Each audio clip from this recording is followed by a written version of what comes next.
The dancing woman on the street. It started as a silly rumor, something the kids whispered about during late-night walks. They spoke of an old woman, hunched and frail, who would dance alone in the middle of the street every night, just after midnight. She wore a long black dress that fluttered like a dark shadow as she spun in circles, her feet moving in strange, jerky patterns. At first, people just laughed it off.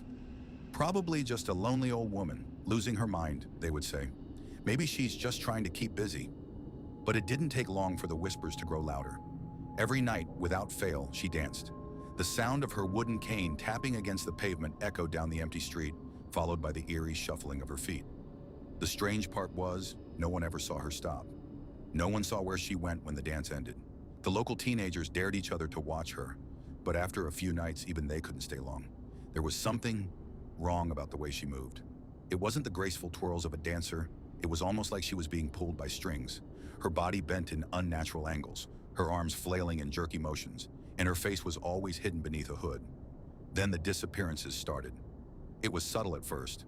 A neighbor's dog would go missing, a child who stayed out too late, a shopkeeper who hadn't returned home after closing. The police didn't know what to think. There were no signs of struggle, no clues to follow. It was as if the people simply vanished into thin air. The townspeople became more fearful, but still no one dared to approach the old woman. Then one night, a brave soul named Henry decided he would uncover the truth.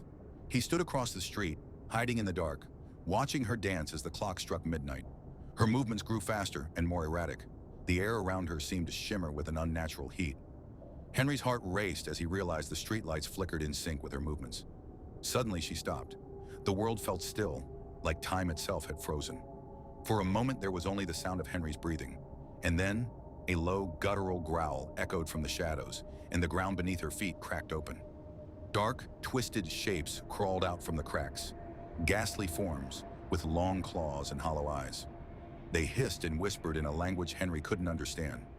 She raised her arms, her voice becoming a chant. It was then that Henry understood. It wasn't a dance at all. It was a ritual.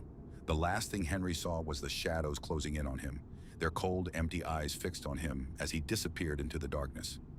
The next morning, Henry was gone. No one saw him leave, no signs of a struggle, just as with the others who had vanished. Years passed and the story became just that, a story. But to this day, people still speak of the old woman dancing in the street and the strange disappearances that followed. It is said that some things are ancient, far older than the village itself, and still lurking in the darkness. So if you ever find yourself out late at night, walking alone down a quiet street, be careful. And if you see an old woman dancing in the middle of the road, don't look too closely, for you may just disappear too.